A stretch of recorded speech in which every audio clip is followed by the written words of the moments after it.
Em nome do Pai, do Filho e do Espírito Santo. Amém. Meu querido irmão, minha querida irmã, hoje, dia de Corpus Christi, nós somos convidados a refletir o Evangelho de Lucas, capítulo 9, versículo de 11 a 17, onde nós podemos observar neste Evangelho o milagre dos pães, da multiplicação dos pães. Já era tarde e os discípulos vão ao encontro de Jesus e pedem que Jesus possa despedir a multidão daquele local para irem nas cidades vizinhas comprar alimento e procurar hospedagem. Jesus então diz para eles: são vocês mesmos que devem dar de comer. E aí ele se preocupa: como é que nós podemos dar de comer para toda esta gente? Devemos comprar comida para toda esta gente? Nem meio ano de salário daria para comprar comida para esta gente. Mas o que eles têm por aí? 5 pães e 2 peixes. Jesus então pede que ele traga esses 5 pães e 2 peixes. Vejamos então, Jesus pega os 5 pães e os 2 peixes, levanta para os céus, glorifica, agradece, dá graças a Deus, e depois abençoa e manda que seja distribuída a toda a multidão. Mas antes de tudo, ele pede que os discípulos organizem toda a multidão em grupos de 50. E foram então organizando toda a multidão para sentar-se em grupo, organizar-se em grupo, e fizeram então a divisão. E os pães foram sendo divididos entre todos, de tal forma que eram mais de 5.000 homens, sem contar mulheres e crianças, e todos comeram e ficaram satisfeitos. E sobraram ainda 12 cestos. Veja então que maravilha de Deus.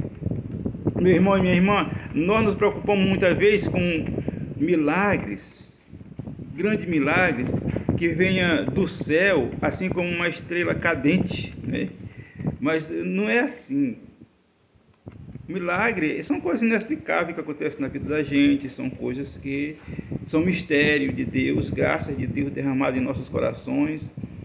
Às vezes as nossas orações, as nossas preces ouvidas e retornada logo uma resposta positiva, e a gente então vai abraçando isso como um milagre. Mas tudo na nossa vida, meu irmão e minha irmã, é milagre.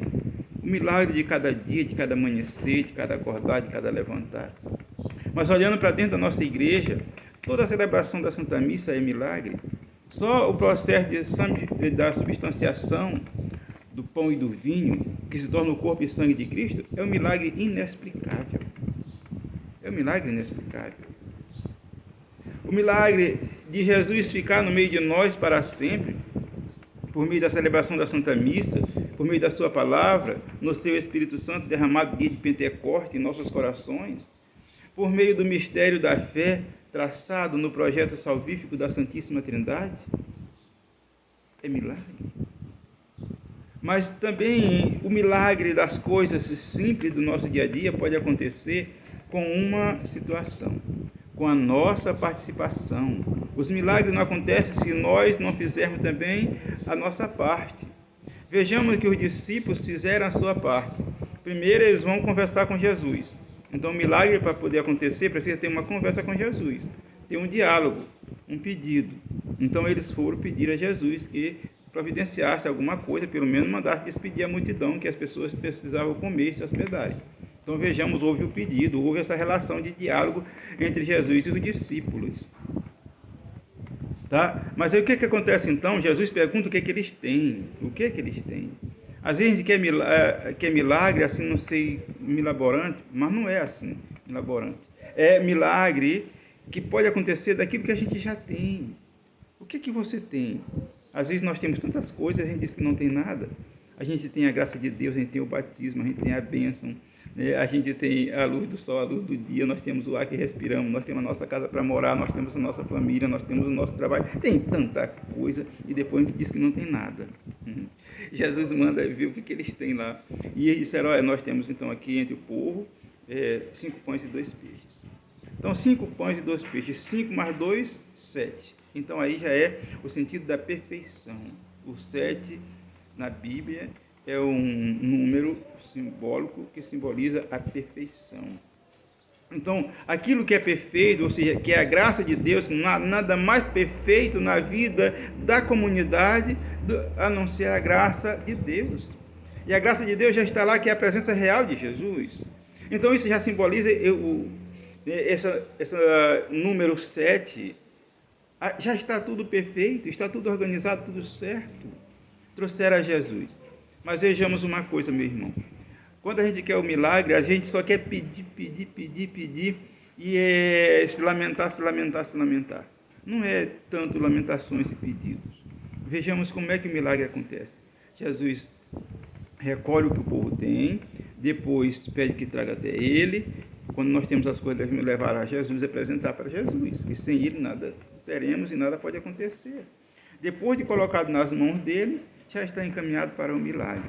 E Jesus vai fazer o milagre por meio da oração. Mas Jesus não faz o milagre assim, mágico. Não. O milagre já está acontecendo no meio do povo, porque já aconteceu a partilha, já aconteceu a doação, já é o milagre. Agora, o que Jesus vai fazer? Vai agradecer. O milagre acontece pela gratidão, porque quando a gente agradece, a gente já tem a consciência de que a graça de Deus já está presente, já está acontecendo. E Jesus levanta os olhos para o alto, ergue os pães e os peixes e dá graças, glorifica, bendiz a Deus. E às vezes a gente não bendiz, a gente fica se lamentando, se maldizendo. Quer dizer, a gente até em certo momento falta a fé. Porque quando a gente não acredita, que a gente fica na lamúria. Não é assim. Então Jesus glorifica a Deus. E que nós devemos glorificar a Deus também nos nossos momentos difíceis. Quando a gente glorifica a Deus, a glória de Deus se faz presente em nós. Quando a gente bendiz a Deus, as bênçãos de Deus se faz presente em nós. Então assim que acontece o milagre. Jesus glorifica e aconteceu o milagre. Mandou distribuir os pães. Mas de uma forma também que a comunidade deve estar organizada. Jesus mandou organizar em grupo de 50.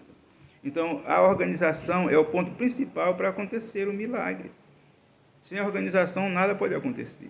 Então, aconteceu porque a comunidade se organizou em grupos. E depois houve a divisão. Precisa haver essa comunhão de bens. Houve a divisão. E quando há uma comunhão de bens entre irmãos, entre comunidade, as coisas sobram. E aí sobraram 12 cestos, né, de pães. Jesus manda recolher, porque tudo é graça, tudo é bênção, tudo é milagre. Isso aqui já é também para nós, essa luz de Deus derramada em nossos corações, para mostrar essa presença real de Jesus eucarístico no nosso meio, que é esse pão distribuído para o nosso alimento.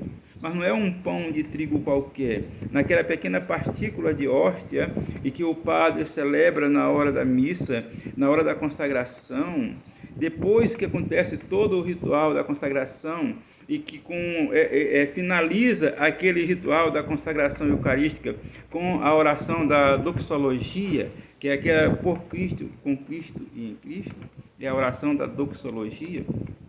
Aqui ali já está tudo concreto, já se concretizou a presença real de Jesus. Quando o padre impõe as mãos sobre o cálice e a hóstia, nesse momento o Espírito Santo desce e o milagre acontece. E quando finaliza a oração eucarística, que o padre faz a doxologia, como eu acabei de dizer, já está concretizado a ação de Deus no pão e no vinho, e que já não é mais o pão e o vinho, mas é o corpo e o sangue real de Jesus, é a presença real de Jesus. Assim como Jesus é Deus entre nós, mas mesmo sendo homem, ele foi ser humano, homem, matéria, carne humana, igual a todos os homens, exceto no pecado, menos no pecado, mas em tudo foi igual a nós, porque ele quis ficar muito unido a nós. Mas mesmo assim, ele sendo homem, ele também é Deus, uno, trino, santo, né? Então, como é que podemos explicar esse mistério? Não há explicação, porque é mistério de Deus. A mesma coisa é a Eucaristia. Os nossos olhos vê aquela pequena partícula de hóstia branca, mas por trás daquela partícula está a presença real de Jesus, ele presente na sua divindade, alma, sangue, corpo, divindade real no nosso meio.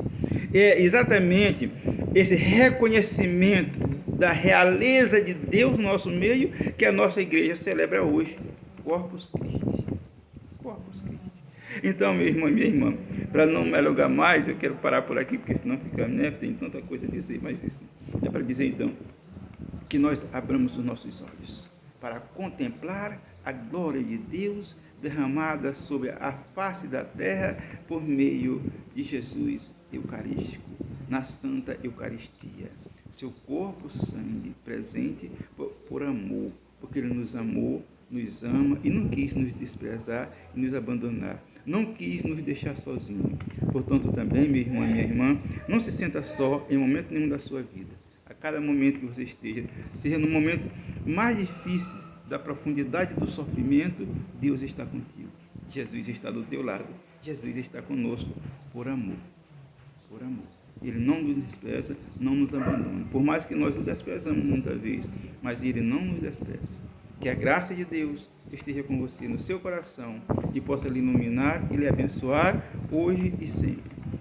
O Senhor esteja convosco e Ele está no meio de nós. O Senhor te abençoe e te guarde em nome do Pai, do Filho e do Espírito Santo. Amém.